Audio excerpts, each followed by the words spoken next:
जीवन यूं ही महकता रहे धनिया पत्ती की तरह।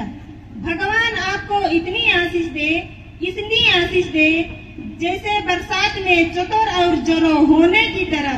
हम रमसमा गांव वाले यहाँ गाना गाने आए हैं बरसात की कोको मेंढक की तरह।